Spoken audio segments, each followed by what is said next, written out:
Peace, this is Brother Hatim, and you have joined us on Gye-Nyame Journey Radio. Be sure to check out our site and subscribe at tribe.gyenyame.com. All my brothers and sisters, hold hands and bow your heads. Let us pray. God standeth in the congregation of the mighty. He judgeth amongst the gods. How long will you judge unjustly and accept the persons of the wicked? I say, defend the poor and the fatherless. Do justice to the afflicted and the needy. Deliver the poor and needy. Rid them out of the hand of the wicked. They know not, neither will they understand. They walk on in darkness. All the foundations of the earth are out of court. I have said, ye are God, and all of you are children of the Most High. But ye shall die like men, and fall like one of the princes. Arise, O God, judge the earth, for thou shalt inherit all nations. Allahu Akbar.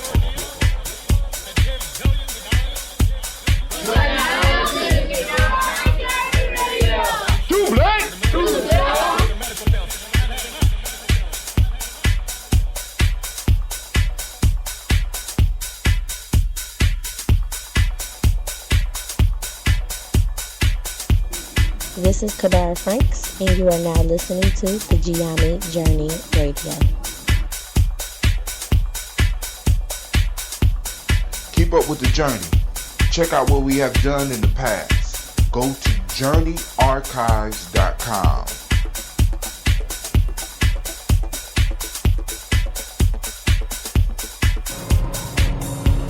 This is Adnan Sheik, aka Ace, live from Shisha Lounge, and you are now listening to Gye-Nyame Journey Radio.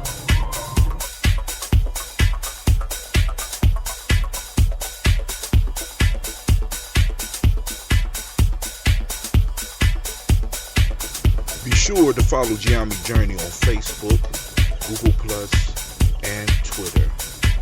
Check us out. Join the journey.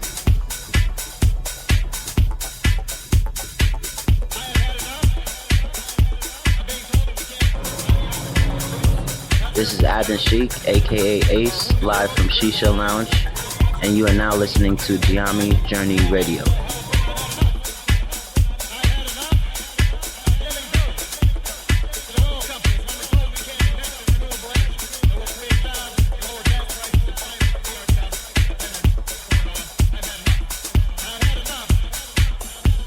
You are now listening to Gye-Nyame Journey Radio with Monica. Enjoy. This is Melina, and this is Gye-Nyame Journey Radio.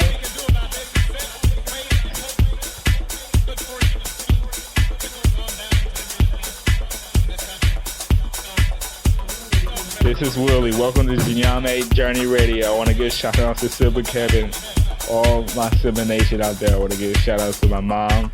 I give a shout out to my dad for raising me and my family for being around me. And I want to give a shout out to the people of my generation that's trying to do something big.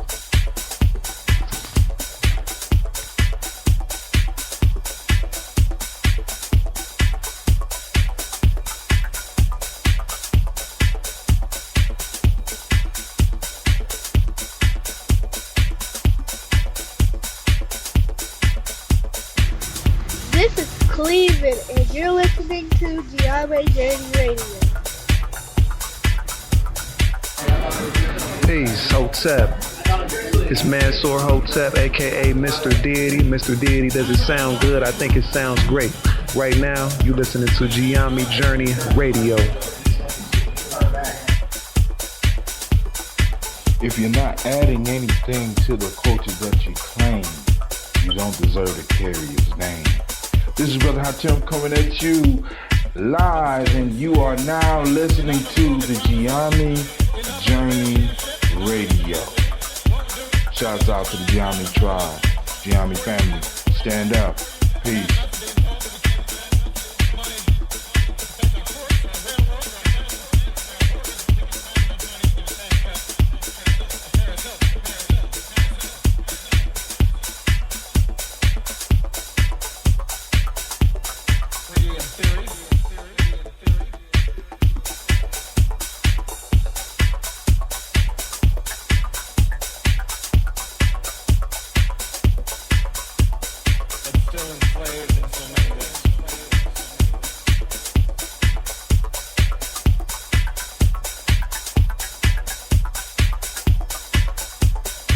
you're not adding anything to the culture that you claim, you don't deserve to carry his name.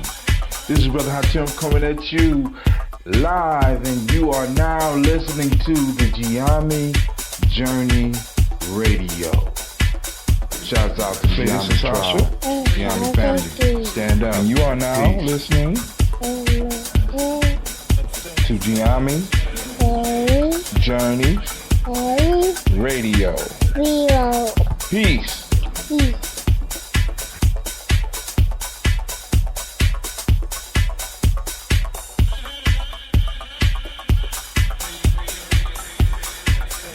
This is Gina, This is Gina. and you are now Now you listen to my daddy. on Gye-Nyame Gye-Nyame Journey Radio. Radio. Peace. Peace.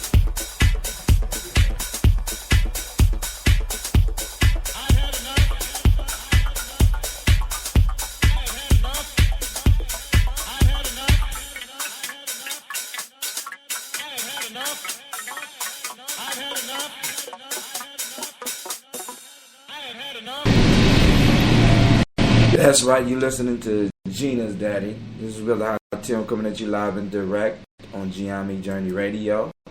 I am currently on my Gye-Nyame Journey Facebook page. Join me on the page so that you keep track of all the stuff that I'm about to cover. But before we even get into that, let's go on and let me let you know that you are now listening to Gye-Nyame Journey Radio.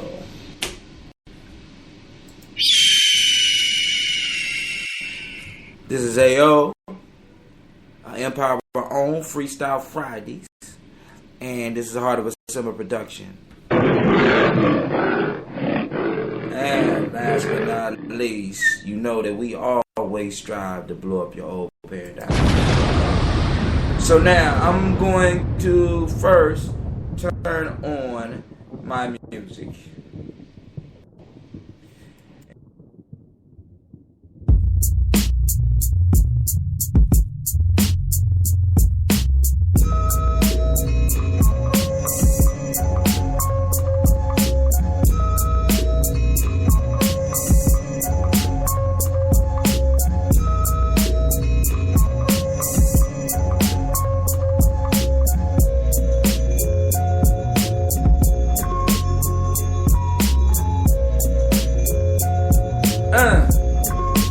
Can you turn the music down in my mic?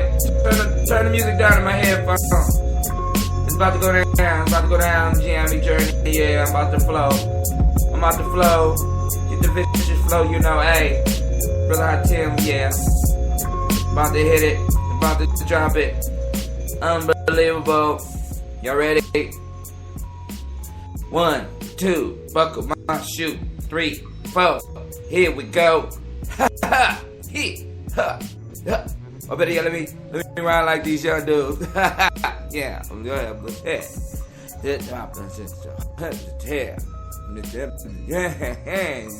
smoke some weed. Yeah. Hey, but no, in all seriousness, yo, some of these young boys got some mad skills. I want to send some shouts out to all those that are pursuing hip hop in their own way. You know, I don't agree necessarily with all of it, but when I was coming up, people ain't necessarily agree with the shit that I want to do either. So hey, if you out there doing your thing and you are being genuine and you are not being guided by this industry or involved in a plot to destroy black or masculinity, period, because I need my white brothers to also understand, my brown brothers and my yellow brothers to understand that there's an all-out assault on manhood, period. I have to defend black manhood above all, you know what I'm saying? But the point is, there's an attack on manhood, being a man right now, because everything is becoming ambiguous, and when things become ambiguous, it allows this thing that one of my favorite musical artists called confusion. And as Fela the Great says, confusion break bone, right? You know what I'm saying? We can't allow the confusion to come into our lives. We can't allow the confusions to run our lives, right? So, hey, what I'm going to do, for those that don't know, I'm going to go down the timeline. I'm going to freestyle on them. The only difference between this and the morning show is that one is not early in the morning. Two, I go for as long as I need to, right? Also, I know some of y'all is like, brother, I tell you, hey man, why you ain't been doing nothing early in the morning? Why you ain't been doing the morning quickie, man? What's going on? Well, it's the morning quickie. I can't get it up every time. This is Brother Hot Tim coming at you live. For those that want to join the conversation, this is a live action talk show, so you can call in and join. Those that know the number, ring it up. Those that don't, it's 614-594-9422. Once again, that's 614-594-9422. I won't say that I'm waiting for your call. You know what I'm saying? Because I'm used to doing the show by myself. But hey, if you call, you're more than welcome to share your opinions, your ideas, your thoughts until I cut you off the goddamn line. Hey, so let me share this up on Facebook. Put it up on Facebook that I'm live. I'm coming at y'all live and direct. You know what I'm saying? I need the world to know, right? This is Gye-Nyame Journey Radio. Heart of a Simba production. We strive to blow up those old characters. That's right. That's right. I need to share also on Gye-Nyame Journey Facebook as well. Hey, check this out. I need some of y'all out there. You know, let your friends know. Join the conversation. We're going to have a good time. There's some good stuff to talk about. I have one video that I know I need to cover because my producer, Queen of the Damn Universe, sent it to me. So I got to run over that one real quick. I haven't had a lot of time to do a lot of research, but hell, my name is Brother Hot Tim. I don't need a lot of time to do research. I've been researching my whole life just to do stuff like this, to get on the mic and freestyle, right? Been doing it a long time. Coming up under the tutelage of Dr. Kelsey and Brother Nomo X and all those other elders out there. If I didn't mention your name, I got to also remember to mention the Baba Dr. Louis Dali, as well as I came up under these people, right? And these people would take me places and just throw me in the fray, right? You know what I'm saying? It was sink or swim with them. So when I traveled with them, I always had to be prepared just in case they called me up and put me on the spot, and I had to go and do what I'm doing right here, right now. You know what I'm saying? So I had to be studying. I had to have something on my mind, and I had to be able to talk at the drop of a dime. So that's what I'm able to do. You know, and it kind of frustrates a lot of people because I've been doing this for a long time. So I can talk to babies or I can talk to adults. It makes no difference. But the point is, I talk and that's what I do. Alright, so what we're going to do now, we're going to move down the timeline, right? Now, like many of you, I am finding out that the morning is a struggle time for me. I have been struggling early in the morning. And the older I get, the worse it seems to be getting. You know, I used to get up before the sun. Now, you know what I'm saying, I'm getting up with the sun. You know what I'm saying? Hey, but it is what it is. It is what it is. Alright, so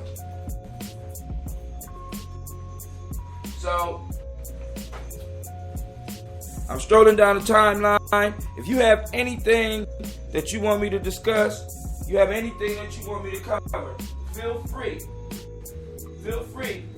to hit me up on one of the Gye-Nyame Journey sites. One of the Gye-Nyame, whether it's Gye-Nyame Journey at Facebook, whether it's Gye-Nyame Journey on Spreaker, whether it's Gye-Nyame Journey on Google Plus, whether it's Gye-Nyame Journey on Twitter. You know what I'm saying? We got it all. I'm even trying to learn how to work with this new thing. Well, I don't know, it ain't new no more. But Instagram, I'm even trying to work a little bit with Instagram. So, hey, you know what I'm saying? You get on there, you can check out the tie collection and all that. You know what I'm saying? Hey, I'm working it. I'm trying to do it. You know, I can't keep up with some of these young boys because they got thousands, or young ladies, y'all got thousands of people. Y'all hear me dropping stuff, so I'm still at home, as you can tell, right? So, here we go. Now, let's go and look and see what's going on the Gye-Nyame timeline.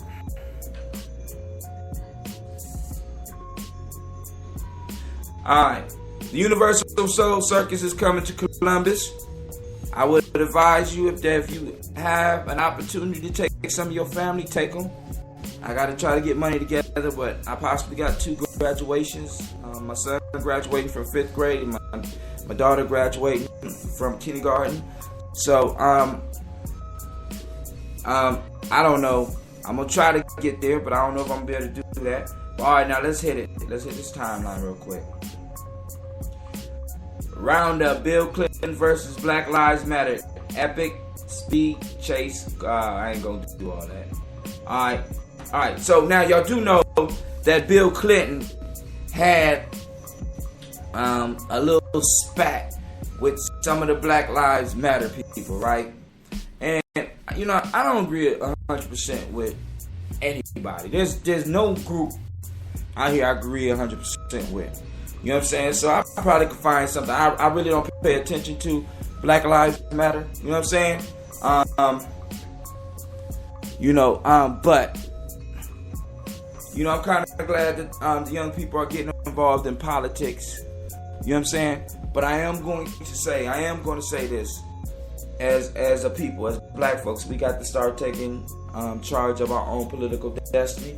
Hillary Clinton can't save us. Bernie Sanders can't save us. The Great Pumpkin can't save us. You know what I'm saying? It's only us that can save us. This month at my school, we have a principal system called the Millennium 7. And last month we celebrated, well actually today, we gave those students who showed that they were practicing the principle of self-determination. That's the principle that we celebrated today.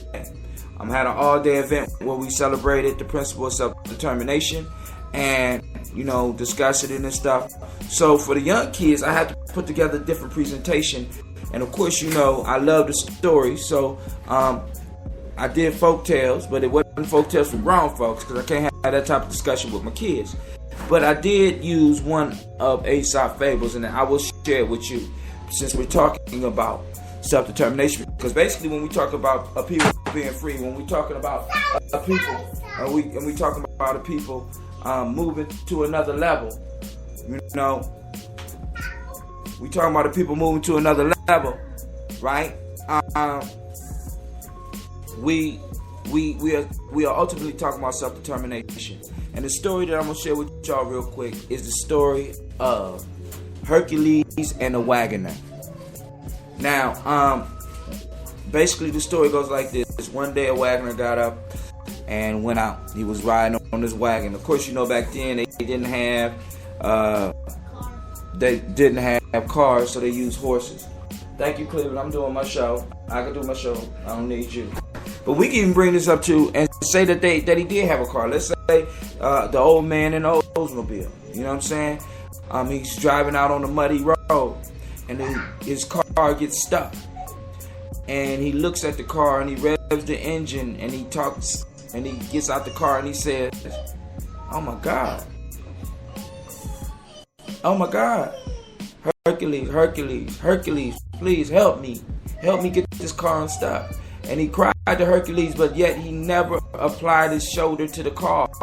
He never tried to move the car. He never told one of his kids to get into the driver's seat and push the gas while he pushed the car. No, he immediately went to Hercules. Hercules, oh Hercules, mighty Hercules, come and help me.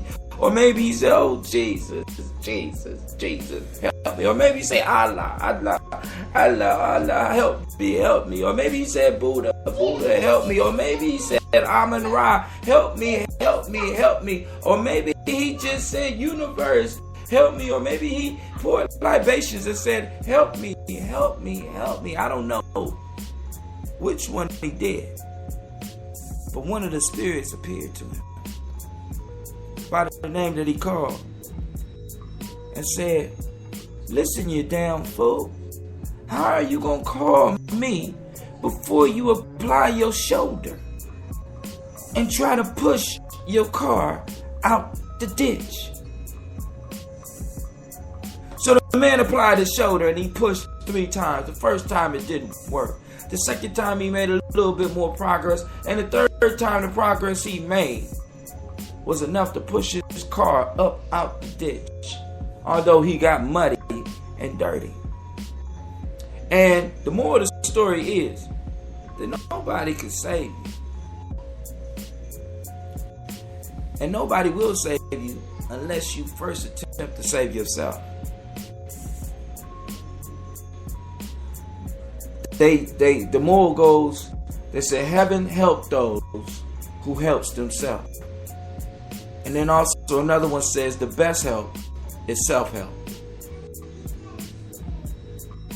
And I look at these folktales, man, and I am utterly amazed at how this wisdom can just morph and transition and still be useful. And I think that's what makes wisdom wisdom. Because it's some knowledge that has basically died out because it became out of date. And I think that's what separates wisdom and knowledge. Knowledge can get old and get out of date and become useless. But wisdom transcends the ages. Right? Wisdom 1,000 years ago is still wisdom today. Right? So I think that's what separates knowledge and wisdom. So with all thy getting, get wisdom. Alright, this is Brother Hot Tim coming at you. This is Gye-Nyame Journey Radio. I am your host, Brother Hot Tim. You are now listening to AEOOOhhh, an empire of our own, and it's Freestyle Fridays. And of course, you know this is a Heart of a Simba production. But we strive to blow up your old paradigms. Ooh, man. All right. Now, so let's see what we're going to do now. Okay, cool.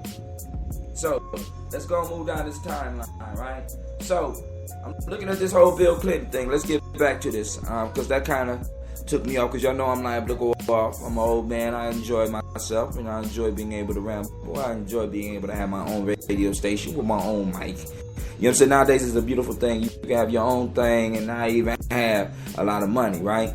But anyway, so I heard what Bill Clinton said, and you know, and I feel him.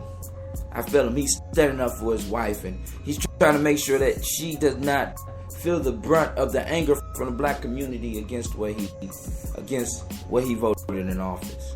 And maybe he really didn't know that the laws that he laid down would be used in the way that they have been used to basically decimate the black community. Maybe he didn't know that individuals who actually had some serious issues would have to serve massive amounts of time. Maybe he didn't know the amount of families that his legislation and his new laws would cause. Maybe he didn't know that he was taking away thousands and maybe hundreds of thousands of fathers and even some mothers from children. Maybe he didn't know all these things. You know what I'm saying? But as they told me when I first heard it, it blew my mind. But ignorance of the law is not an excuse. Ignorance of the effects of your cause is not an excuse. That does not erase the years and years of tragedy that came along with a decision you made. And I appreciate that you say that it's your fault and you take full responsibility. But what that does for a lot of people, which is a deflector, right? So it's like I take full responsibility for what I did. It's sort of like when little black kids say this to you, my bad. You know what I'm saying? It kind of belittles the whole thing. Motherfucker, we know it's your bad.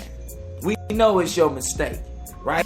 What we're trying to get you to understand is that your mistake affected our lives. Your mistake took away our brothers, our nephews, our sons. Your mistake, if it was a mistake, right, destroyed lives. Your mistake took away fathers. Your mistake destroyed families. Your mistake set a whole, the whole 2 generations of black folks behind. Farther behind than they already was, which we're going to talk about a little bit more as we go on. You know what I'm saying? And, and my piece is, I don't care whether or not you feel guilty or not. Because I don't expect you as a Clinton to do anything. I don't expect the Bush to do anything. I don't expect the Sanders to do anything. I don't expect the Great Pumpkin to do anything. I don't expect the ISIS to do anything. I don't expect the Mujahideen to do anything. I don't expect the people in Mecca to do anything. I don't expect Israel to do anything. I'm just praying and hoping that black folks will come together and do something. You know what I'm saying? Because black folks, we have to understand. Listen, we have to understand. We don't have to be on the same page. All we got to do is be on the same damn library. You know what I'm saying? We don't have to be in the same book. Let's at least be in the same library. You know what I'm saying? Because we are arguing and fighting about stuff that really don't benefit us. You know what I'm saying? And the only thing I'm looking for is, can we come together for our children? Can we come together for the future of our children? Because they're coming for us. They're coming for us. Whether it's in their legislation, they're coming for us. I mean, because Bill Clinton showed us that, right? Whether it's in their tax policy, they showed us that. Whether it's in the whole child support piece, they're coming for us. Black men. You know what I'm saying? We got to do something, man. You know what I'm saying? Because, I'm not one. I do put blame. I have some blame shit, but I'll do that later, right? I'll do that on another show. I have some blame shit, but, I feel that I need to talk to my warriors. I want to talk to the hood rats and the niggas and shit. You know what I'm saying? I'm talking about the real dirty, grimy ass niggas. You know what I'm saying? I don't want to talk to them. I don't want to talk to hood rats. I want to talk to those out there that have some mind about them, some mental capacity about them, right? Are you working with a group of people, of like-minded people in your community? You know what I'm saying? Where y'all can come together and do something real. If you're on the internet and you're in an internet group, you got an internet group of over 100,000, are y'all stacking money? Are y'all investing a little bit? Are y'all sending money to the group so that the group can make a come up? You know what I'm saying? Because, hey, we got to do it. Because if we don't look out for our interests, who will? Every president we done put in has been almost a disappointment for us. You know what I'm saying? I ain't gonna say almost every president, every politician that we thought was gonna do something for us have, in a sense, disappointed us. All right, that's my time for a moment. So now what I'm gonna do is we're gonna take a break from this and we're gonna move to this. I said this one's for you. I said this one's for you. I said this one's for you. I said this one's for you.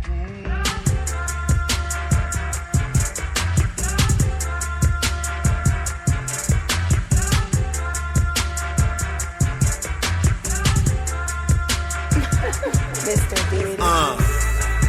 Let me start at the beginning. Way before the ratchetness, before they raped our women.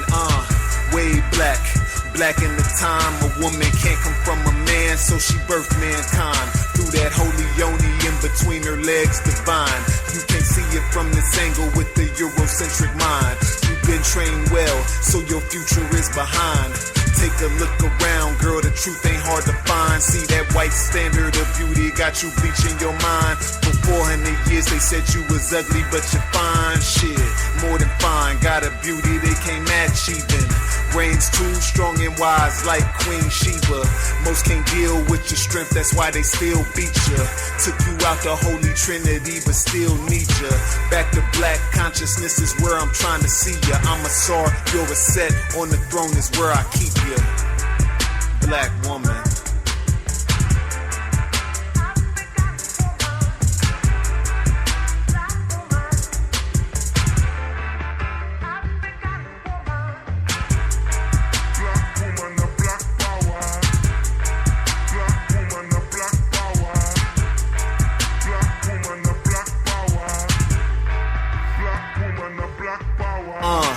Most of us think your position is minuscule. Cook, clean, serve, all you was put here to do. Not realizing these qualities were put into you. Cause your leadership skills are natural. Don't believe me, Queen Nzinga led the war against them crackers, fool. My people sleep, so I teach, that's what a master do.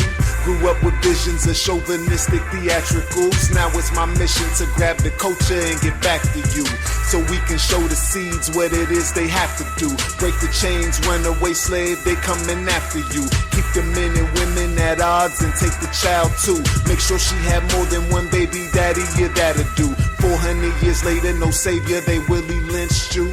So take a listen, black woman, let me heal you. Any man that breaks you down really fears you. My elder Shabaka say what the women do, the men will do. So when you start the revolution, we right here with you.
Some swear the black woman ain't shit. I say this queen is everything, even the ratchets. You just forgot who you are. I'ma help you remember. You're the mother of civilization. From the light-skinned hue to those darker than blue. Black woman, I never turn my back on you. You're beautiful without that perm. You're a queen without that weave. Love yourself, cause sister, I love you. Respect yourself, cause sister, I respect you. Apologies to those I disrespected before my mind was free. Let's take it back to go forward like Sankofa. Ride with me. She was here when we was kings, chilling on the throne. Proper placement up. Most respected, her needs never neglected, embracing her higher consciousness, the true essence, the procreator. From her I got my best blessing. My life she manifested, I'm forever indebted to her collection. Can't objectify her, she's more than breast and flesh skin.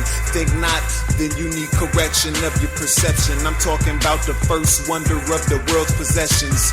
Here for more than cooking and cleaning. Without her, man wouldn't truly experience being. Don't doubt her goddess ability of honing fertility. Just love her and preserve her identity. The black woman, when I see her, something gets into me. Beautiful inspiration like a pyramid. Amazing, brings out the best of me on occasion. They made her forget who she was, that's why I made this. Next time you're riding with your daughter, brother, play this.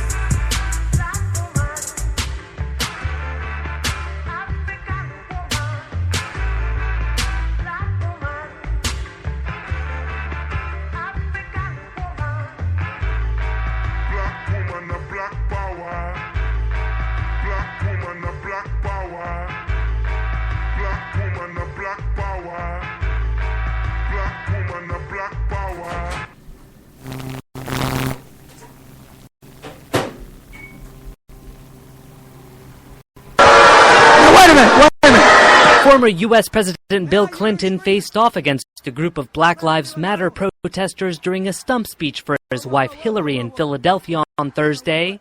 The group was protesting a 1994 crime bill he approved while president that they say led to a surge in the imprisonment of black people. You are defending the people who kill the lives you say matter. Tell the truth. His remarks at the rally drew criticism from members of the black community whose support the Clinton campaign depends on in the race for the White House. Hillary Clinton herself has faced criticism over the bill, which she defended as First Lady.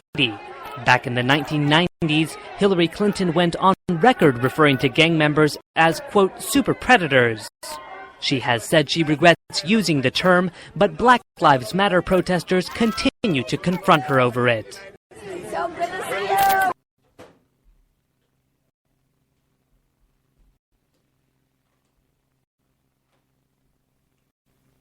Y'all heard it? Y'all heard it, right? Right. Now, I love the media, right? Because I'm starting to learn, right? I used to get upset. The media know how to cut stuff, right? You know, because, I mean, Bill Clinton came in, they like, they was killing the lives that mattered. They was killing black people. They were killing your own people. Yeah. I hear you, man. I hear you. And coming from that standpoint, it's hard, but let's not talk about the killers because, yeah, you're right. So them motherfuckers need to be locked up, right? What about Pookie who had a crack rock? What about motherfuckers that's serving a lot of time for some weed? You know what I'm saying? What about the black college student who came home for a visit and ended up spending the next 5 to 10 years in prison because he was smoking some weed and possibly maybe a little bit of crack? What about the users that were punished, man? Right? I'm just saying, right? You know, I agree with you. The killers, right? But I'm telling you right now, we all know. All these motherfuckers that's in jail ain't killers. Right? You know what I'm saying? Everybody that was arrested and that these laws were used against were not killers. In any population, even in Western Asian populations, right? Western Asia, for those that's new, Western Asia is Europe, right? Even those from Western Asia, we know that, you know, a killer may be 1 in 10, 1 in 15. You know what I'm saying? I mean, cause listen to me, yo, taking a life ain't as easy as, they make it look easy as hell on TV. But taking a life is not that easy. And it takes a special type of motherfucker really to get into killing people. Right? So you can't tell me that those laws were put on the books to kill people because there was already law for killers, because there was already laws on the book for killers. You know what I'm saying? Can you explain to me, right? Since they was killing black lives, and you know, the lives that y'all arguing about, that Black Lives Matter argue about, right? Since they was doing that, can you please explain to me, right?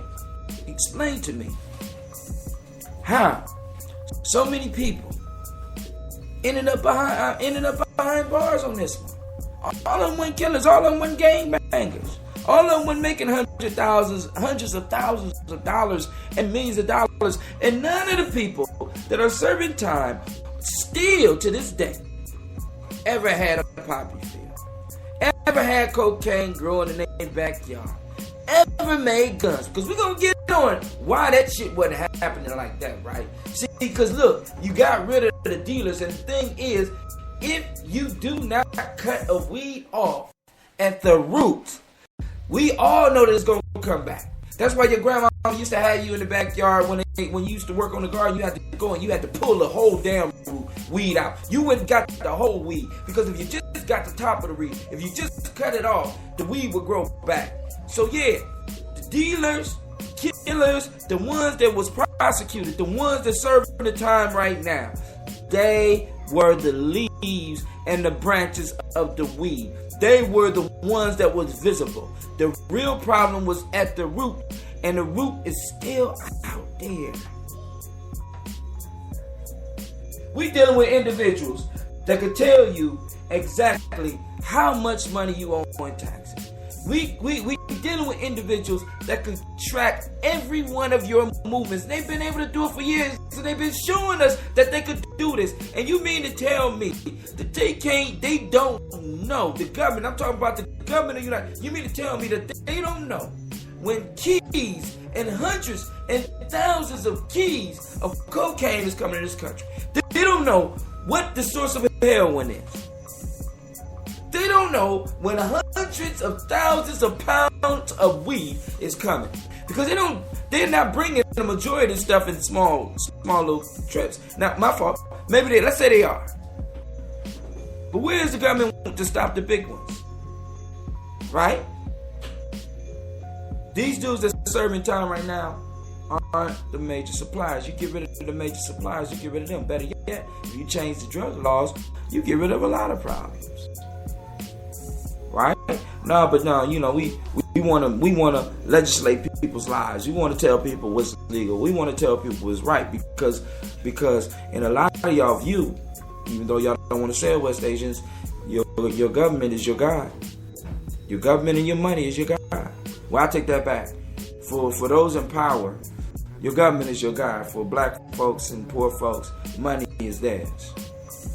Alright? So all you gotta do is get your God government to provide poor folks and black folks their God money, and everything is straight. Right? Then you can have arguments with the Black Lives Matter children, because those don't get, don't get it twisted. Those are young people. Those are children you having those arguments with. You know what I'm saying? Those of us that know, those of us that have, my fault. Maybe the Black Lives Matter campaign people, the people that's running Black Lives Matter, might be the ones that need to bring this argument to them. You know why? Because they was affected in the most heinous way. Because I lost friends. They lost fathers. They lost protectors. So maybe they are the generation to talk about this. Alright, so I'm going to put on another song. And I'm going to make sure that I get some of this noise up out of here.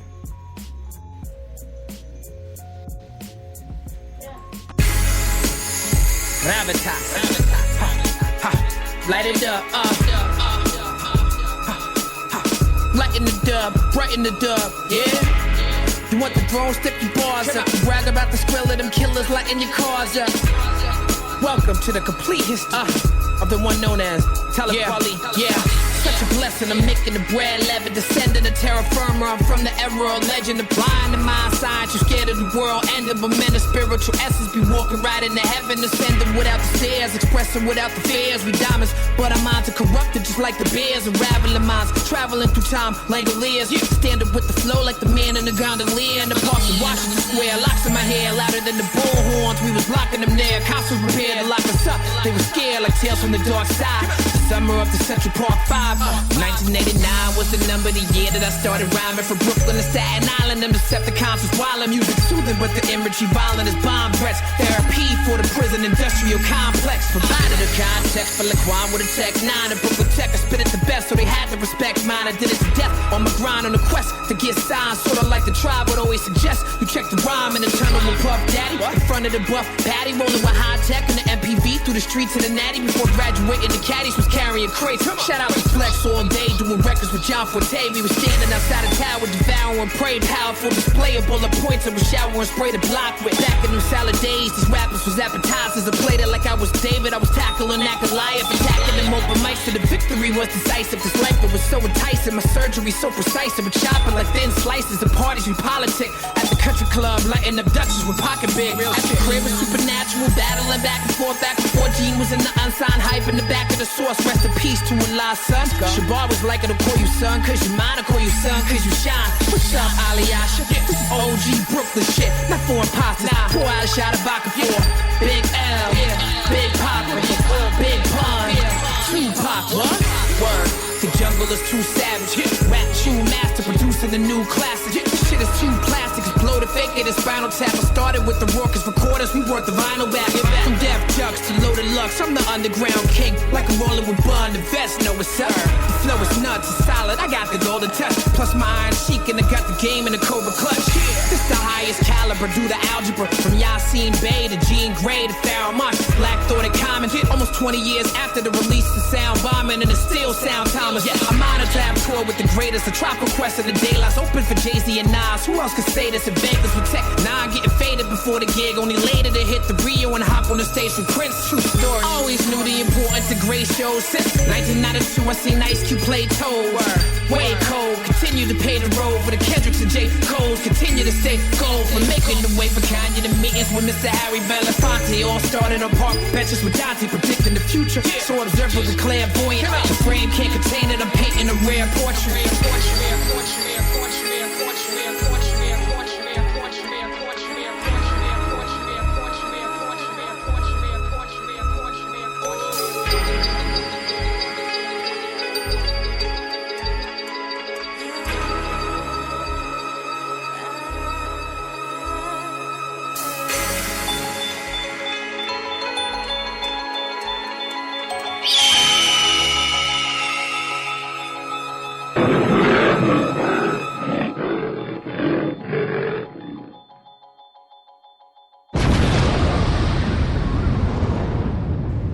Alright, I'm back. Whoa. Alright, so now I'm gonna skip a couple of stories, right? And I'm gonna come back to those. But because we talking about Black Lives, first we was talking about Bill Clinton, but then we got Ray Lewis with some commentary about Black Lives Matter, and I want to check this out, and we can talk about this. You know what I'm saying? For those that want to join the show, hit me up at 614-556-4535. Once again, that's 614-556-4535. So let me see if I can get this Ray Lewis piece together for y'all, so that I'll make sure that y'all can hear it loud and clear. I'm gonna get rid of some of that static once we get it playing. Okay. Alright, here it comes. It's about 9 minutes long. I don't know if I'm gonna play the whole thing. Alright?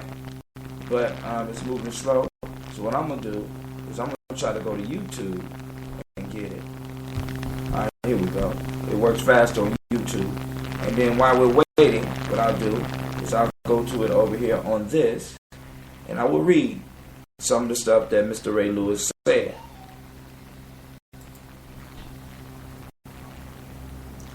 Since my computer's freezing up on me. Things got emotional in a recent video Ray Lewis posted to Facebook. He has not been impressed with the likes of Black Lives Matter. Can't say we blame him. Oh, this is from, by the way, the Louder with Crowder.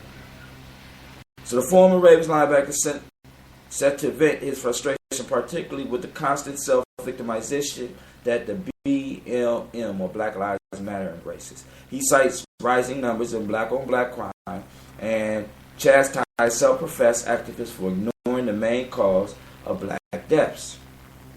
Overall, he hits the nail on the head. Now, of course, we know this is more than likely a conservative. Steve Crowder is more than likely a conservative think tanker who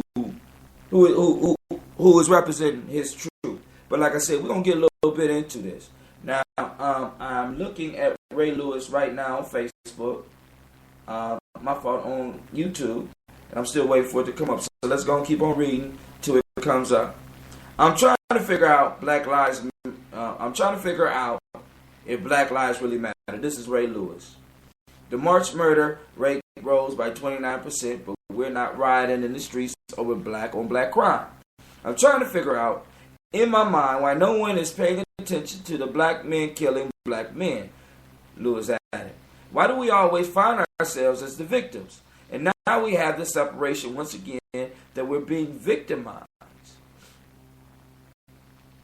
because of one bad white cop, two bad white cops, three bad white cops killing a young black brother. But every day we have black-on-black crime killing each other. I know Black Lives Matter. I found myself back here we go. in my prayer room.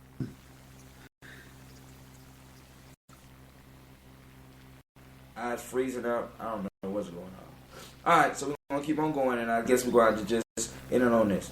I know Black Lives Matter because I'm a black man, but man, stop killing each other. Man, we got to put these guns down in Chicago, Baltimore, Miami. Man, it ain't that hard. You got to be okay with earning a right living. It ain't supposed to be easy, Lewis said. If we don't change what we're doing, not only will our kids not have a future, but we might find ourselves extinct. He joins Jim Brown and Richard Sherman in speaking out against the popular movement. Of course, because he dared to question the group's motivation, there was some not quite tolerant responses. And they go into this word, which I don't really like. Ray Lewis reached levels of coonery you cannot come back from. Uncle Tom ass nigga. This is a tweet from I find my spirit very. Alright, he coming in and out. Alright, so so they got a whole bunch of negative tweets about this brother. How convenient for Black Lives Matter. If you disagree with them, you're either a racist or a sellout. Maybe I mix my words, but isn't calling someone a racist or a sellout just because he disagreed with your platform kind of racist? If not racist, it's certainly closed-minded. Also, here's something inconvenient. Ray Lewis is right, black on black. Crime is through the roof. But you're not supposed to say that, even though as already mentioned, plenty of NFL players have said the exact same thing. Even pastors and professors have made mention of the glaring hypocrisy of the Black Lives Matter movement. The problem is that's not the narrative. The entire point of Black Lives Matter is to perpetuate this notion that racism is alive and well. White folks, they're out to kill black folks for any chance they get. The narrative must stay alive in order for Black Lives Matter to exist. Garner attention, garner funds. They need to perpetuate racism. BLM also wants to stir up a little violence of their own. Anytime a racist BLM supporter can gin up racism, they do. They even make it up. Like black professor cries racial profiling. New camera footage say no. Or black radio host hilariously call out fraud Sean King on his blackness. Kudos to Ray Lewis for speaking out. We need more voices of opposition to this hatred. Now, I'm not going to say that homeboy is a coon. I'm not into that shit, right? But there's some truth and there's some fuckery, right? Because I got to hear what the brother said, right? Because this is coming from a right-wing magazine, and of course they may twist some of it up because the brother says he's coming out of his prayer room. At least I heard that part, right? But reading this, and I know that they cut it because it's 9 minutes and 16 seconds long. 9 minutes and 16 seconds long. So I didn't read 9 minutes worth of stuff. So I'm gonna go and listen to it, and truly get my view on it. But I'm gonna say this, right? Disturbed. Man, these old computers. Look, I'm gonna just get up out of there because this is embarrassing, right? He keep on coming up. He's not saying. I mean, it's not working. So I'm gonna turn this computer off for a second and reboot it. But that won't interfere with the show. Well, except for that buzzer. All right. What I'm gonna say is this, right? My concern is, right, we need to keep in mind that a lot of the black on black crime, as horrible as it is, according to statistics, well, I ain't gonna say the last statistics that I saw, crime was going down everywhere, right? And I want to make sure people understand this, because one of the reasons we seeing a whole lot more of the crime in the black community now is because of social network, because of social media right now, because it's everywhere, and we all got cable. You know what I'm saying? We're no longer local. You know what I'm saying? So we see murders from all over. Now, Chicago, in a sense, has always been off the hook, not justifying the fuckery going on in Chicago, right? But he do have a point. See, because this is what bothers me. I can't stand when we start coming out with calling names and shit like that, and we miss the point. We get into the coon calling and the name calling, and we miss the point, because the question that's on the table is still, what are we doing about the black on black violence? And like I said, that's back to us. That's back to us. And that's back to you, Ray Lewis.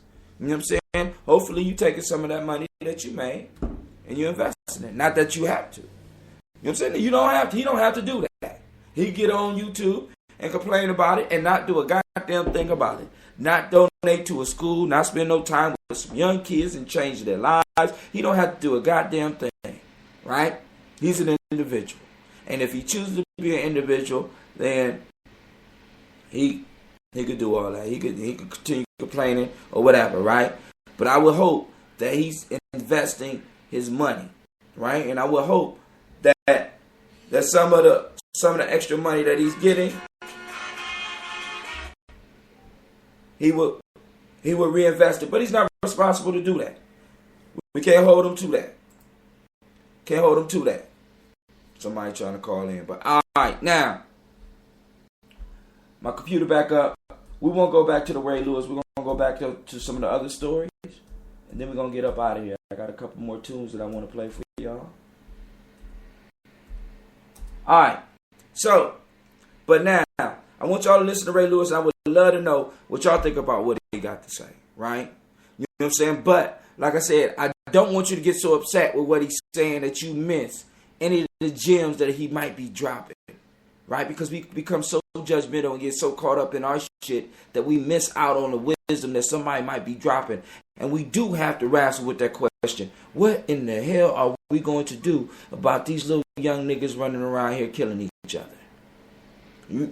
We can't depend on the police to stop, because listen, like I was just wondering. I did a show a couple of weeks ago about the little black kids that went to court in Florida and turned out. I mean, the boys stole cars. It's on video. You could see them stealing cars. You could see them acting a fool in the courtroom.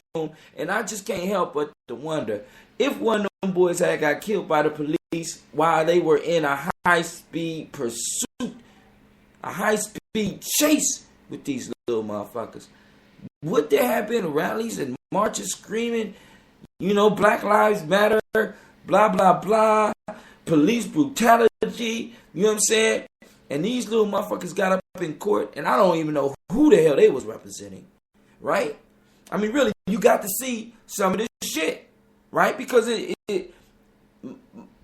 question that we have to wrestle with as a people is, what are we going to start doing about our kids, right? Because we can't keep on that. Now, we already know. I just did a report the other day that black peoples are being undertreated in hospitals because doctors, especially white doctors, you know what I'm saying, but really all doctors, don't give us the pain treatment that we deserve, that we need, because they don't believe that black people feel pain like other people.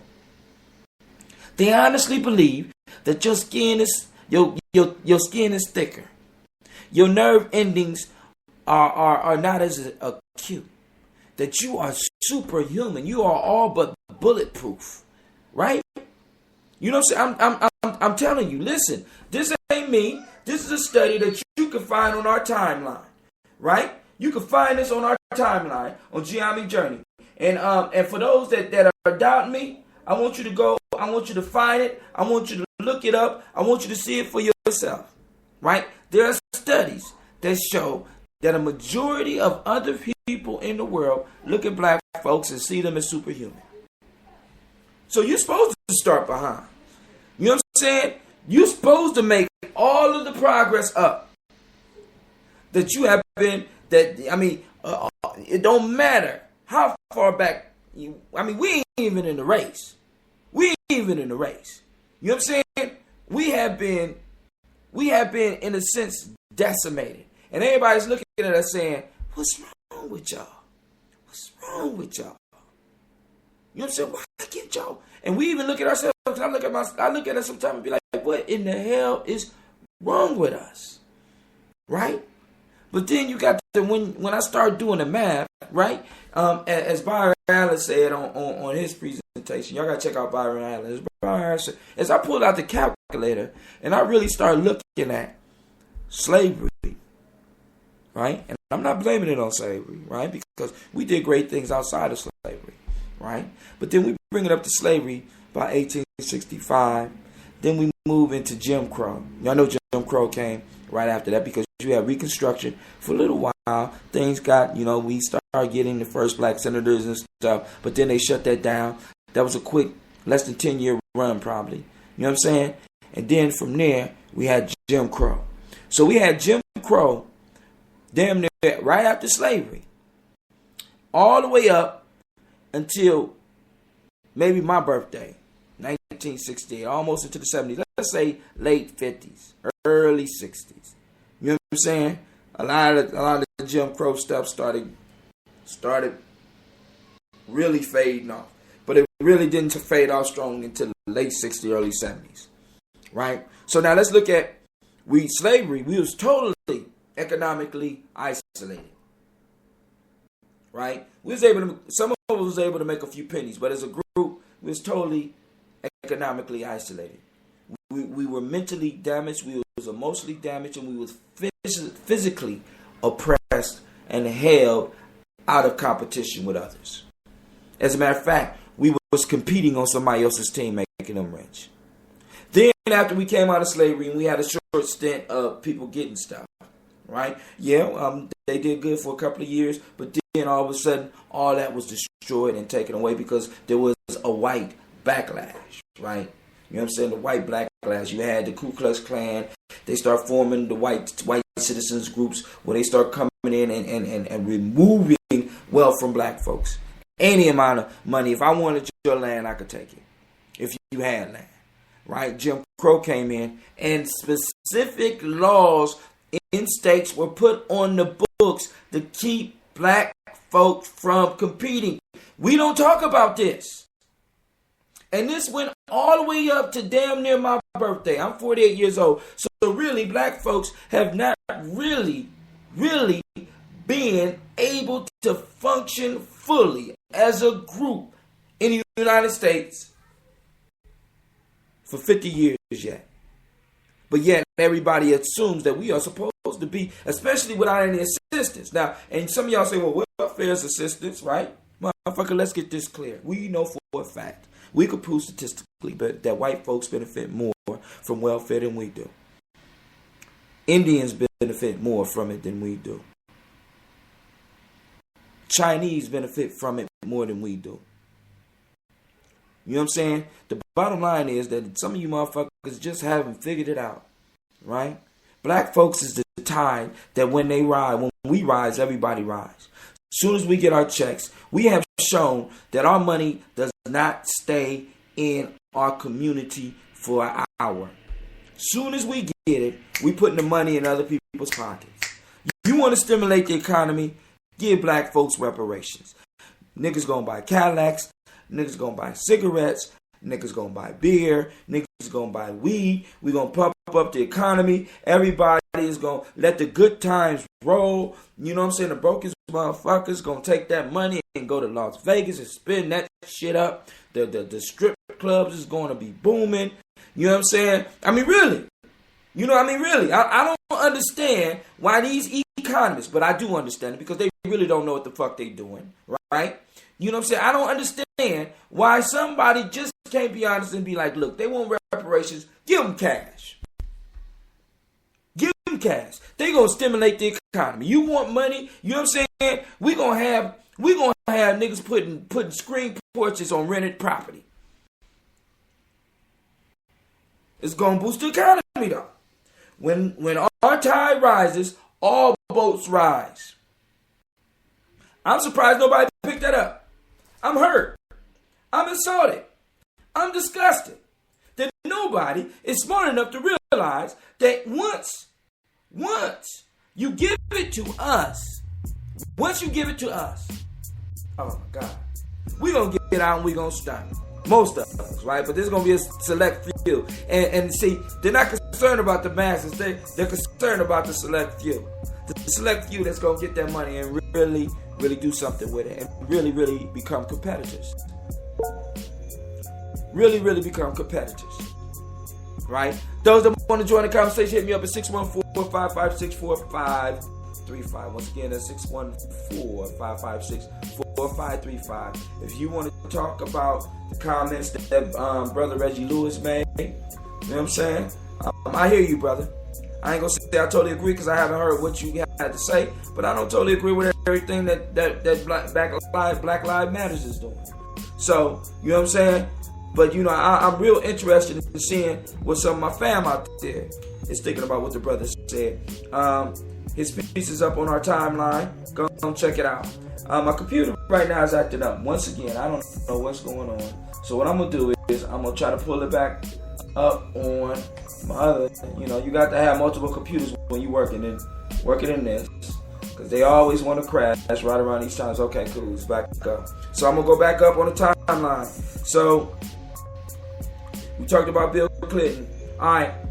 I had to ask this question, and I got to go to my siren on this. Well, actually, a couple of these need sirens, so I'm just going to put on an intergalactic siren. It's some crazy fucking right? So, listen to this. A Norwegian man was raped by a Somalian asylum seeker, says he feels sad that the person that raped him, now we talking about a man being raped. Male Norwegian politician raped by asylum seeker says he feels guilty that his attacker will now be deported because the man might suffer back in Somalia. Now, I don't know how I feel about that. I don't know whether to get this motherfucker the siren or get this motherfucker a hand clap for being a forgiving soul. I mean, I'm very serious. I'm gonna allow y'all to read this one and get back with me and let me know what I need to do. I got another announcement. Hot off.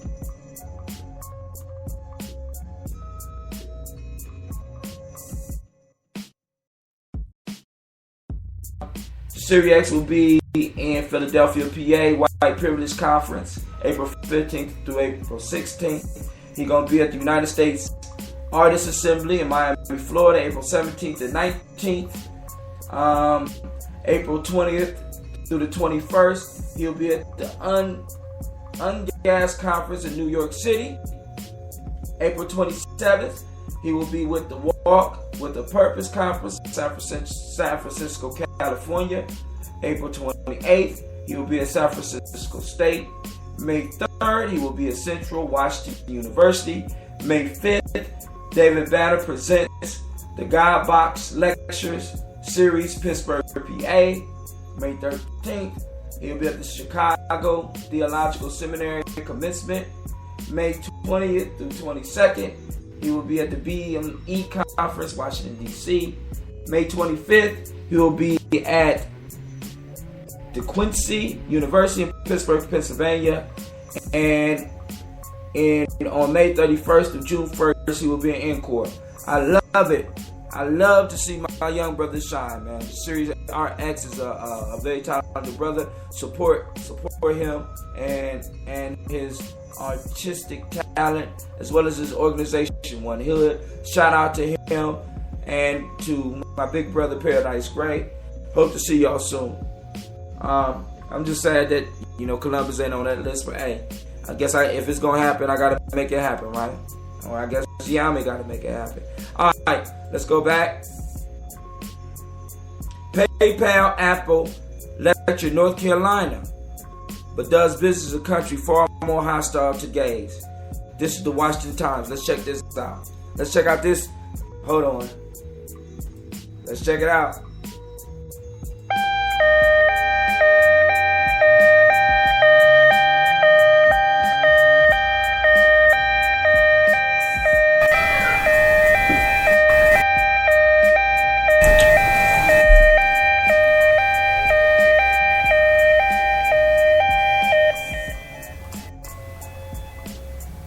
Need I say more? Need I say more? They get the fuckery along, right?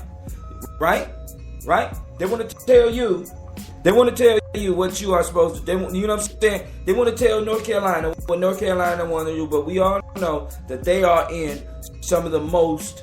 Not only do these other countries that they are in, are they more brutal with gays, lesbians, and transsexual, but they are also, some of them still practice slavery, goddamn. Let's be honest about that. Let's just be real about it. Some of them still got black folks in slavery. Some of them still use child labor. Right? You know what I'm saying? But here, they're more champions. Right? Here, you can't even talk to one of the motherfuckers on the phone.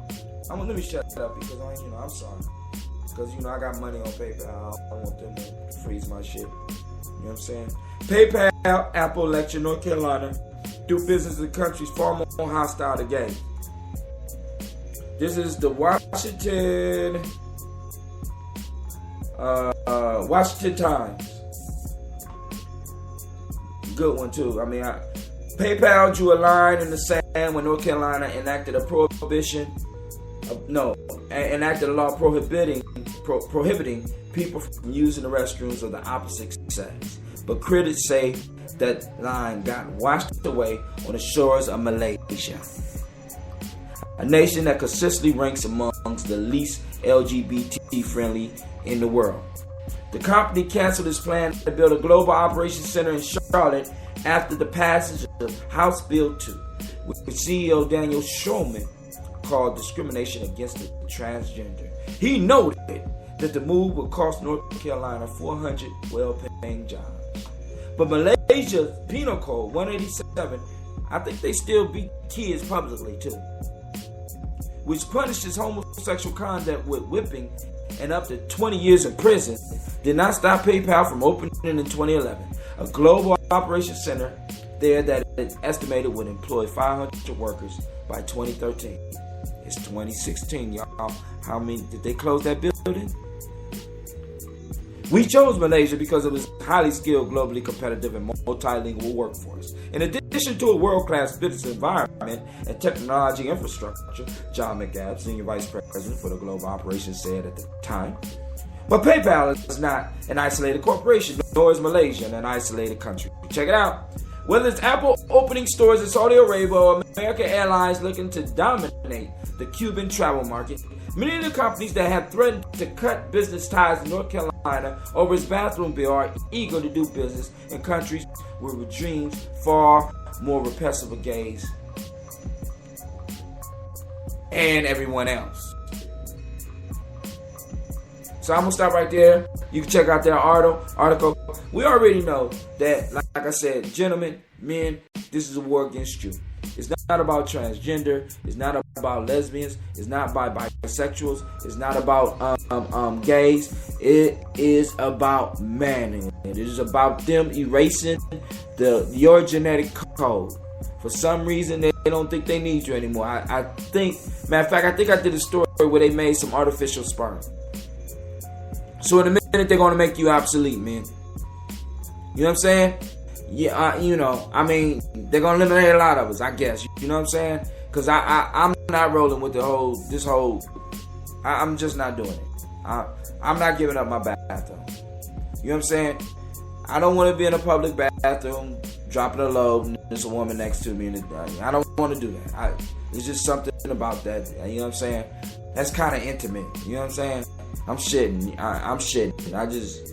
I want to be with a bunch of other men that just minding their own business, handling their business. I don't want to be shitting and walk out and be stinking, and the first thing I see is a woman coming up out there. That shit, that's unnecessary embarrassment. My self-esteem is already not the best. You know what I'm saying? Do I say hello? You know what I'm saying? Or do I act like I don't see her and just wash my hands and keep it moving? Do I act like I don't, that shit smell that's floating in the air just don't exist? You know what I'm saying? What? You know what I'm saying? What my son's supposed to do when he get older? I mean, he meet the girl that he was possibly supposed to be the girl of his life. He run into her and they're at the bathroom together and he takes a shit and she smell it and don't even give him a chance no more. You know what I'm saying? Men, it's an attack on you. Yes, it is. You know what I'm saying? Let's keep the way we shit sacred. You know what I'm saying? We ain't never say nothing. You go to a church. Go to a black church. Go to a black church. You know what I'm saying? Women got couches and shit in the bathroom. We never bothered them about that shit. We never went up in there and demanded that we had a couch, a sitting room in our bathroom. We never once went in there and laid down on the couch. We never interfered with their meeting in the ladies' room. We never, you know what I'm saying? They got a meeting in the ladies' room. I'll be back real soon. Y'all remember that? You know what I'm saying? We ain't never interfered with that shit. All I want is a urinal, and I want to be able to shit in private. That's it. Not even in private. Other men could be in the bathroom when I'm shitting. We all know what's up. But I don't want to be surrounded by females while I'm in the bathroom. I don't want to do that. You know what I'm saying? PayPal, they might, PayPal might be, the owner of PayPal might be cool with that. You know what I'm saying? But, he making enough money where he got a bathroom of his own. He ain't even going to public bathrooms. Do you know that a lot of people that's pushing for this shit don't even use public bathrooms? Do y'all realize that? They got so much money, they don't use public bathrooms. They got private bathrooms in their offices.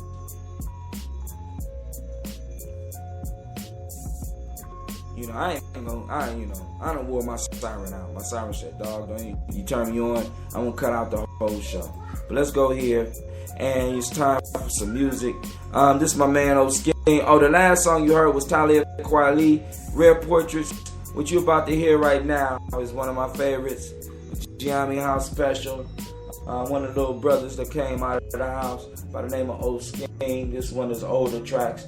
It ain't the oldest, cause I got some tracks with him before he had hair on his face. Yeah, I said it. I got tracks with him before he had hair on his face. He was still trying to discover himself. You know what I'm saying? My little brother, I got the tracks. So here he go with Street Scripture, which is one of my favorite songs.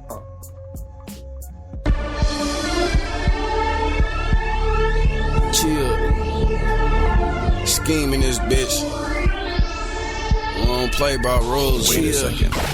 Okay, from the game I done learned so much. Don't abide by the code of the commandments, you will get fucked. I'm not hard, I'm just firm to the touch. Lessons learned like a STD, never burnt so much. I clutch my pistol like a Christian in Bibles. Hell bent on survival, hustling while I'm holding my rifle. 12 judges judge a nigga in trials. One judge and a half-ass chance of how you sweating for miles. There's a chance I could go and get rich, so I'm sliding through the corners in the race like the Tokyo Drift. Grime life got me holding the fifth. And riding in the fast lane got a nigga holding his dick. See, here's the bullets you can hold from the clip. And I got sweet aim, so I'm gon' leave a hole in your lip. Nigga, the streets is my family, my means to an end. Get rich, die trying, or get locked in the pen. Nigga, the game is my scripture, this pistol, my Bible. My tombstone is scripts, and it's all about survival. The streets is my family, my means to an end. Get rich, die trying, or get locked in the pen. What does it take to touch a man's soul before he get caught up in the game and get thrown in the manhole? What was it about his life that made him cold? What about stress? Does that take a toll? His heart, does that make him bold? Just sit back a minute, I'll let you know. Your experience makes you a vet, in other words, a professional. A lesson learned is a lesson sold. Chopper bullets obliterate muscles and turn you into vegetables. Been running these streets all my life, homie. For mine, every time on the line, I done put my life on it. Against them C's, I put my mic on it. You need to catch up with your kind, no homo, you're not my type, homie. Can't see me, I'm out of sight, homie. I'm not the type to get caught up in the glamour, glitter, and lights, homie. Nigga, my life is what my rhymes like.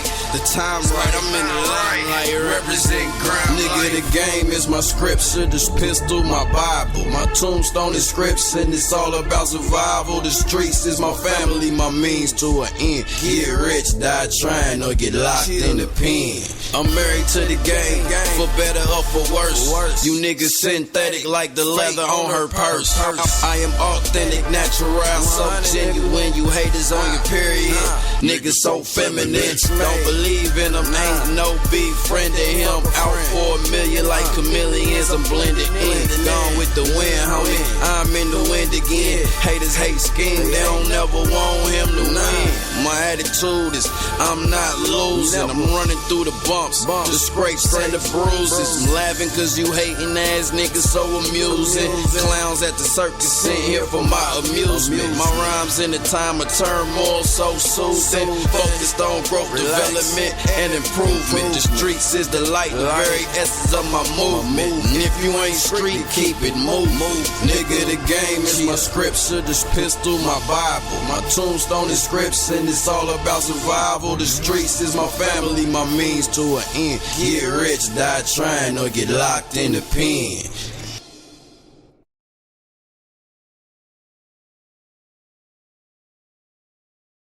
Remember, whatever discipline you're in, whether you're a musician or a photographer, a fine artist or a cartoonist, a writer, a dancer, a singer, a designer, whatever you do, you have one thing that's unique. You have the ability to make art. Sometimes life is hard. Things go wrong in life and in love and in business and in friendship and in health. And when things get tough, this is what you should do. Microphone check, 1, 2, 1, 2. Microphone check, 1, 2, 1, 2. We gotta warm up just a little bit. Just warm up a little bit. Come on. Microphone check. Microphone check. Yeah. This about to be the realest shit you ever heard. I lynch rappers, got them hanging on my every word. These bitch rappers be claiming they slinging heavy word. Really snitch rappers, niggas singing like every bird. Rich rappers, nah I don't know them niggas. Niggas don't get rich rapping, they selling clothes and liquor. My flow sicker cause I flow with vigor. I'm no beginner, peak the whole agenda. Control my center cause I gravitate with gravitas. This my inner monologue, burning down your party cause I cocktails is Molotov. A crime mob make you stop, lock and drop. Don't get wally wop. Actually battery in my back like a copper top. Got it poppin', started on the B-side of Body Rock. Direct to fan, I'm running my shop like a mama pop. Modern day slavery, today to be an artist. Watch, they treat them like a product and trot them out like a hottentot. These Molly Pop, niggas not caring if they body rock. Partying like Mardi Gras, get the cream like Haagen-Dazs. Golly gosh, this is utopia, cornucopia. I'm known to start revolt against the Romans like Zenobia. Hoping to keep coping copious amounts of opiates. Try to start a union, but they block me like a Soviet. I hope to get it, I'm sick of explaining history. I'm rolling with a circle of winners, we claiming victories. It ain't a mystery, the hate will make it bittersweet. They hate when I engage and debate them like while they Twitter feed. Who I'm kidding, I'm the great debater. My crew stay winning, we stay innovating. The circle is rotten as great tomatoes. They get high with you to start dry snitching like Jose Canseco, Prosecco. I'm sipping vino with a vivid hue. Haberdasher rocking Borsalinos like acidic Jews. Pitiful rappers never stand up to the ridicule. That's why I had to get at you. Wear it if it fit the shoe, nigga. Baby, just shine your light. We're in a transitional world right now. Microphone check, 1, 2, 1, 2. Shine your light. Because the nature of distribution is changing. Baby, just shine your light. The distribution channels that people had built over the last century or so are in flux. Shine your light. For print, for visual artists, for musicians. If you gotta dim yours so they can shine brighter. Which is on the one hand intimidating, just stay right. And on the other, immensely liberating. So shine your light. Microphone check, 1, 2, 1, 2. Baby, just shine your light. The rules, the assumptions, the now we're supposed to's of how you get your work seen. Shine your light. And what you do then. If you gotta dim yours so they can shine brighter. They're breaking down. Just stay right. Microphone check, 1, 2, 1, 2. So shine your light. Microphone check, 1, 2, 1, 2. Baby, just shine your light. The gatekeepers are leaving their gates. I feel it coming on. Wait. You can use creativity. I'm about to y'all ready? I'm about to drop it. To get your work seen. The old rules are crumbling. Nobody knows what the new rules are. So make up your own rules. Let me tell you what I do. Flowing up. What happened to the beat? Oh, man. See, they always cut me off, man, because they know, hey, I was about to go in, man. I was about to go in. But, hey, put my freestyle music back on, right? All right, now, so we're going to try something. We're going to try something new on Gye-Nyame Journey. My computer just got an update, you know. They always try to make stuff better. Let's see how this works. Let's see if it works at all. All right. Oh, now, okay, you want to act funny on me. All right. So I just pushed play. Washington, that we're going to take our country back. We're just plain American people who are mad. We want to take our country back. I've got to run here, but just real quickly, I know I was at a town hall yesterday, and I really had to take some people to task. Very nice people, but they were... All right. Now let me explain. I got this video that the Queen of the Damn Universe posted up on our private timeline. You know, those of you that y'all don't know about that, but anyway, she posted it up, and this is by a dude by the name of Tim Wise, I think. And I want you to check this out, and then I want to discuss some of the stuff in it because it talks about some of the reasons that there is an outrage in the black community, and it kind of touches on why black folks are in the situation that they're in. Not looking for excuses. I'm looking for solutions, right? But I want you to hear this. All right, let's go there. This is the first time I've been able to do something like this, so I'm gonna turn my mic down.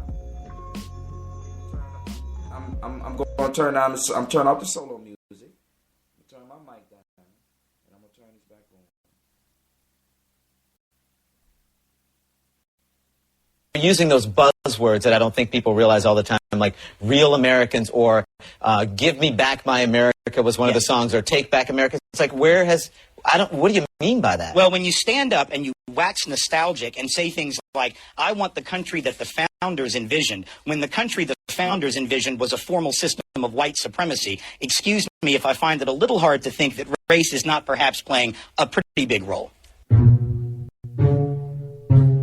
After one of the CNN appearances, I got an email from a woman who was a Tea Party supporter who was upset with my characterization of the Tea Party movement. She said that their calls to take the country back had nothing to do with race, that they were simply calling for a return to an era of low taxes and small government. When I replied to her, I asked her to give me a year that epitomized in her mind this era of American history. Which year did she and the rest of the Tea Party want to return to? Her response was almost immediate and not very surprising. The year she chose? 1957. Leave it to Beaver. It's a year that many conservative... All right, I want to stop right there. I want to say this. Listen, 1957. Remember what I just told you about Jim Crow? Jim Crow wasn't officially gone until the late 50s, early 60s. So they're talking about returning America to its greatness. And if they are all focusing on this period of time, understand, black folks, the greatness of America that they are talking about was a time of segregation, was a time of Jim Crow, right? Where you were not allowed to compete in the marketplace, right? Don't fall for these illusions that they're painting for you, that America was a place where everybody, if you was able to pull yourself up by your bootstraps, right? That's some bullshit. Right? Because we need to keep it real. Nobody wants to keep it real. Everybody want to talk this.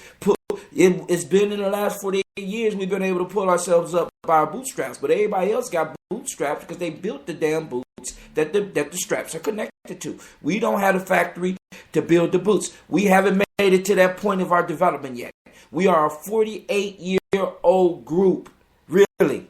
Right? When it comes to being free, we are 48 years old. We're younger than 50. As a matter of fact, we're probably younger than most of the republics in Africa right now, far as a group that has actually came into freedom. Some people got out of colonization in Africa before we actually got out of Jim Crow. And y'all got to understand, those of you that's just thinking Jim Crow was down south, Jim Crow was also up north. As a matter of fact, it was stronger in the north in some states, because I heard Chicago was a motherfucker. But hey, let's go back to the video. White Americans hold dear, and not just because it's the year Leave It to Beaver premiered on television. Traditional America as we knew it is gone. Ward, June, Wally, and the Beav, out of here. For many conservatives, that was the golden age of American history, a time when everything was in its place before all the struggles for equality and justice came along in the 60s and messed everything up. Do you remember how that felt? Do you remember what life was like? There's this sense that we've lost something precious, special, deeply American. This is about the systematic dismantling of this country. We are truly concerned about the heartbeat of our country. They can have my country when they pry it from my cold, dead fingers. That people are overtaxed, overburdened, forced to hand over their hard-earned money to government bureaucrats so they can reward people for not working. I think the fact is Americans are overtaxed. Government is spending too much, that we pay too high taxes. I mean, everyone in America knows that Americans are overtaxed. Hello. We pay more taxes than we used to pay at every level. The only problem with that argument, it's not even close to being true. The fact is, the top marginal tax rate in 2012 was 35%. A lot of people today think that rate is too high. But what was the rate in 1957? It was a whopping 91%, nearly 3 times higher than what it is today. There's too much involvement in the government. We can take care of ourselves. Our government is spending far too much, and our federal government is far too large, trying to do far too much. As for the size of government, in the pre-civil rights golden age, it wasn't small by any stretch of the imagination. The programs created by the New Deal, which disproportionately and almost exclusively benefited white people, weren't just massive in scale, they were massively popular. So why do we have this idea that the pre-1960s was this bastion of American independence and freedom, of small government and low taxes? And why do so many people today want to go back?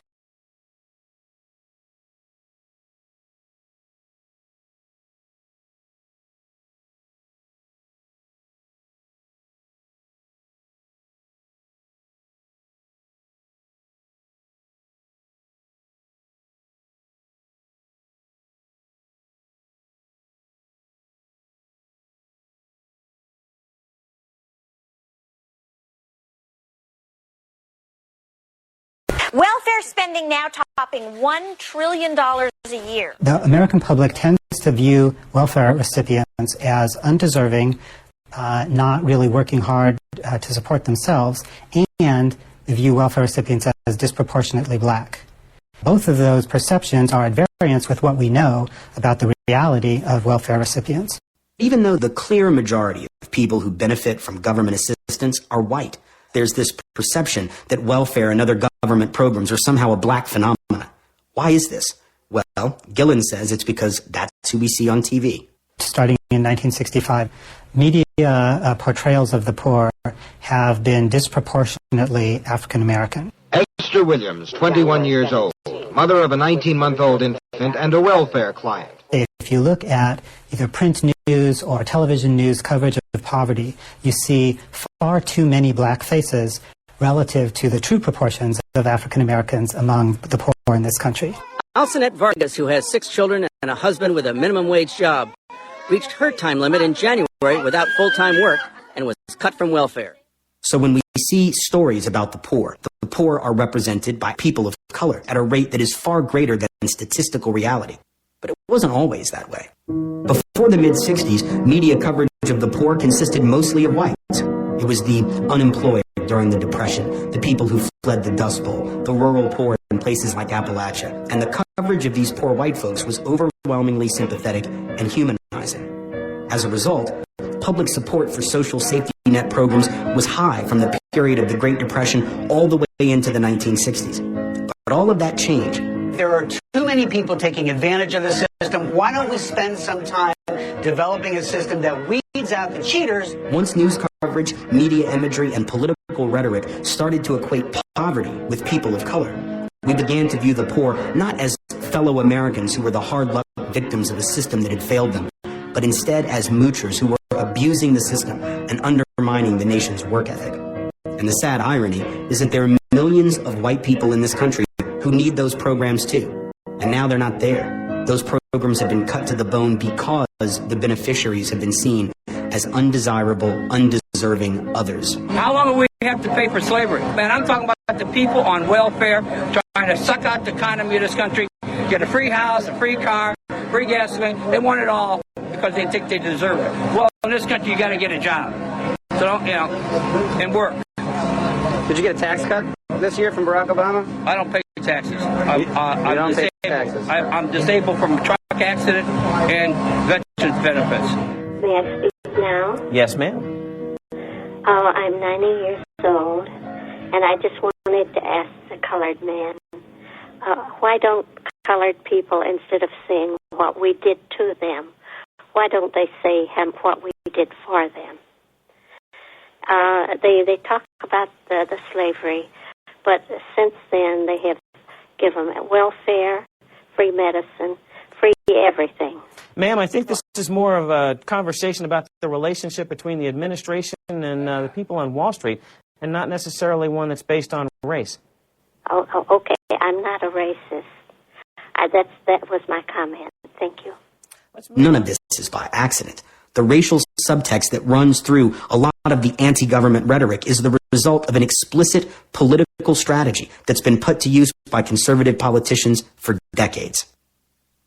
Here's how I would approach that issue as a statistician or a political scientist, or no, as a psychologist, which I'm not, is how abstract you handle the race thing. In a recently uncovered recording, the late Republican strategist Lee Atwater, one of the pioneers of race-based political appeals, was heard talking quite openly about how the strategy works. You start out in 1954 by saying nigger, nigger, nigger. By 1968, you can't say nigger. That hurts your backfire, so you say stuff like force busing, states' rights, and all that stuff. And you get so abstract now, you're talking about cutting taxes and all of these things you're talking about are totally economic things, and the byproduct of them is blacks get hurt worse than white. The idea was for Republican politicians to speak in a kind of racial code designed to turn white working class voters against government programs, the very programs that they themselves had benefited from for years. The present welfare system has become a monstrous, consuming outrage. Government is not the solution to our problem. Government is the problem. And this kind of thing runs right up to the present day. President Obama is the most effective food stamp president in American history. This is precisely the point historian John Bracey, a veteran of the civil rights movement, has been trying to make for years. What the ruling class in this country has successfully done is to label social programs as black programs, minority programs, and then you can kill it. I don't want to make people's lives better by giving them somebody else's money. I want to give them the opportunity to go out and earn the money. You know, that's the most foundational thing in American life. I mean, that's Obamacare. Everything that is getting pushed through Congress, including this health care bill, are transforming America. And they are all driven by President Obama's thinking on one idea: reparations. Virtually every normal kind of social program that would have kicked in Europe in the 19th century, you know, in order to help working people, you know, survive under capitalism, we don't have. While the state's budget deficit has reached almost $500 million now, the state's Medicaid program has announced more than $14 million is being cut to various providers throughout the state. There are people that won't expand Medicare. Like I just got back from Mississippi. They're debating expanding Medicare in Mississippi.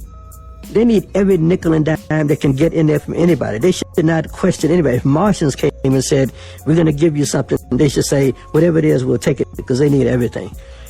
They refuse. They have a political system that's still dysfunctional enough that they turn down aid for white people in Mississippi because black people get some too. This is how racism victimizes white people indirectly as well. American history is full of examples of white anxiety and resentment around race being used to undermine their own interest and their own well-being. All right. By the way, Tim Wise is a white man, right? You know what I'm saying? But he's breaking down some basic truths, right?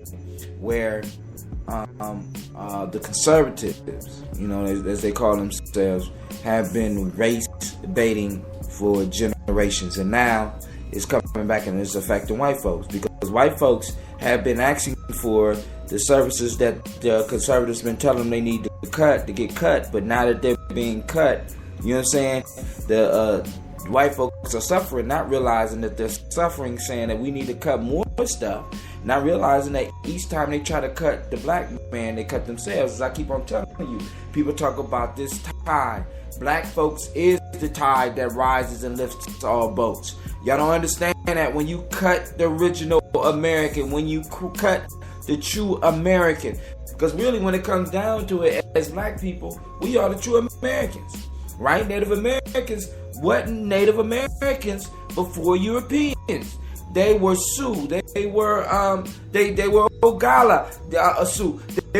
They had their own names. Europeans come in and taking their self-determination and forcing it on the Native Americans. Now they call themselves Native Americans, but they weren't Native Americans. They had other names, and with self-determination, they are slowly taking that stuff back. They brought us over here, totally separated us from where we was from, redefined us, and basically we were born in the cauldron of America. So we are Americans. We are the ones. We are the real ones. Everybody else got something they could directly connect to. A lot of people directly know where their people is from. As a black person, think about it. Where are you directly from? And don't say Alabama. Don't say Mississippi. Don't say Florida.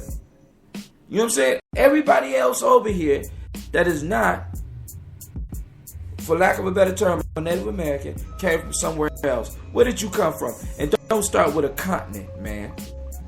Or one man. Right? He was brought over here, right?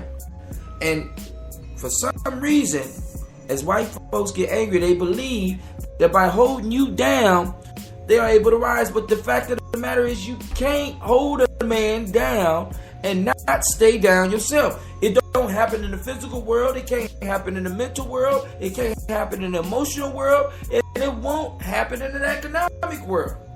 When you hold one down, you have to hold somebody down. You got to hold yourself down. See, and what a lot of white, angry, poor white folks don't understand is that you are the cannon fodder for their battles. They throw it out there acting like they're interested for you, but yet that 1% is collecting all the dough.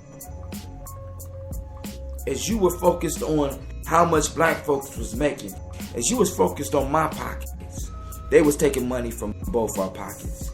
And now their check is like 300 times the size of yours and mine combined. Wake up. Wake up. Wake up. Right? So now I'm going to do a quote real quick, and then I'm going to be done. I want to look at my man. Here we go. I was just going through some Frederick Douglass stuff. I was listening to a speech that a Martin Luther King speech, and it wasn't I Have a Dream. It was called The Other America. I put it on my timeline. And I want you to check out that speech, because he did a quote by Frederick Douglass that I can't find about freedom being for black people. The Emancipation Proclamation for black people was freedom to be hungry and freedom. I mean, he talked about all the economic crisis, all the economic stuff that was fake, that we were faced with, right?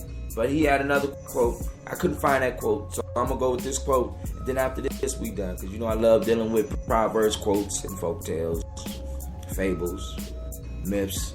All right, I have observed this in my experience of slavery, that whenever my condition was improved, instead of it's increasing my contentment, it only increased my desire to be free and set me to thinking of plans to gain my freedom. I have found that to make a contented slave, it is necessary to make a thoughtless one. It is necessary to darken his moral and mental vision, and as far as possible, to annihilate the power of reason. He must be able to detect no inconsistencies in slavery.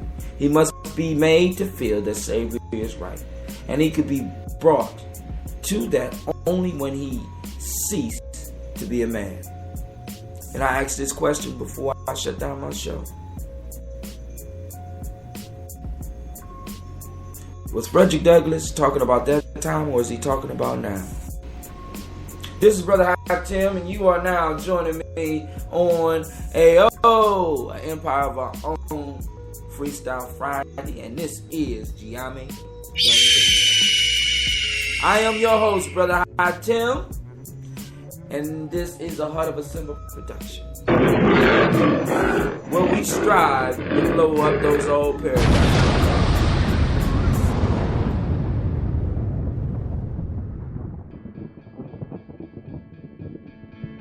The word is spreading.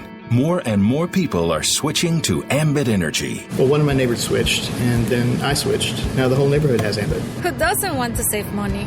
The word is spreading. Switching to Ambit Energy is rewarding in more ways than one. I signed up and got a travel reward. That's nice. Oh, I get to save on energy and on travel? There's a cruise for two out there just a few thousand kilowatts away. I can almost smell the sunscreen. The word is spreading. Ambit Energy even lets you earn free energy. When I get 15 friends to switch, I get free energy. I have 15 friends. At least I think I do. Hey, I'd be telling people to switch to Ambit anyway. If you'd like to switch to Ambit Energy, listen to the following contact information closely. Then spread the word. Spread the word. Gye-Nyame Journey is a consultant of Ambit Energy. We are able to save you money on your energy bill. Now, it's a simple switch. There's not a lot of paperwork. Your bill still comes the same way it was coming as before, but we save you money. And each time you pay your bill, you could be satisfied in knowing that money is going towards some nation building ventures. Realize that you have to pay your bill anyway. Why not allow someone that you know? Why not allow somebody to benefit from it? Why not benefit from it yourself? For those that are interested and not only becoming an energy customer with Ambit, but you may be interested in starting your own business. Hit us up. Come check us out at Gye-Nyame Journey .energy526.com. All right, check us out, or come to our Facebook page. Come to facebook.com/G&J Energy. Check out our page. You know what I'm saying? Go to the sign up. You can sign up, and on there you can see how much you can save.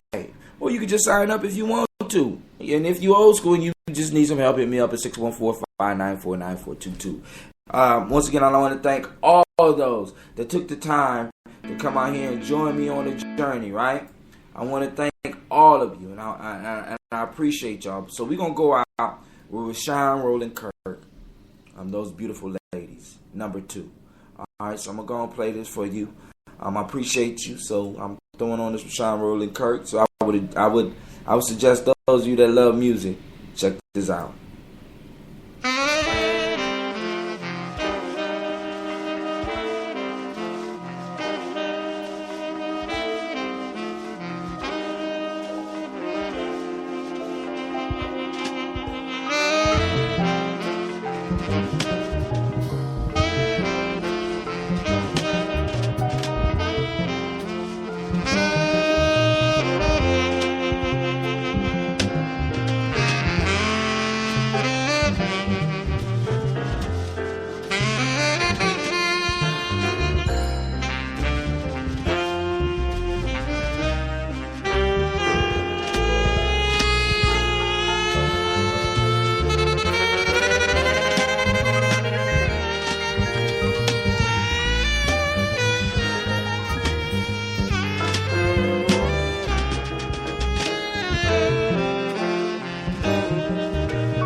That was, oh my God, listen.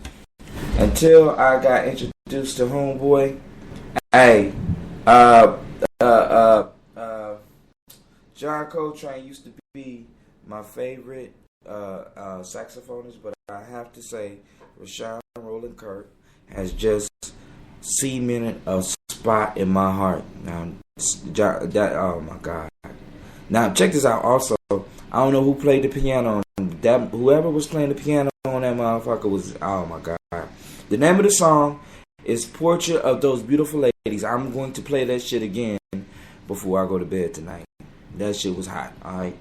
Matter of fact, I think I might blast it on my TV and get in trouble at home. Alright, but anyway, this is Brother Tim saying thank you for tuning in. Thank you for taking the time. Thank you for spending, whether it's this Friday night with me on February 8th, 2016, or whether it's Friday night, 21-22. You know what I'm saying? I thank you for listening. I thank you for taking the time, and I pray that your day and your life will be as beautiful as you are. And with that, Brother Hatim is out.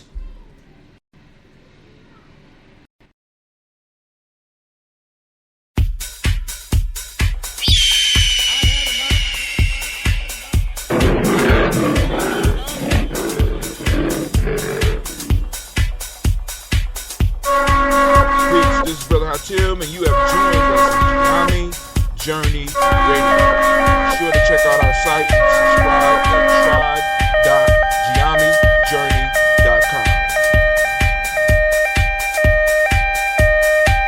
All my brothers and sisters, hold hands.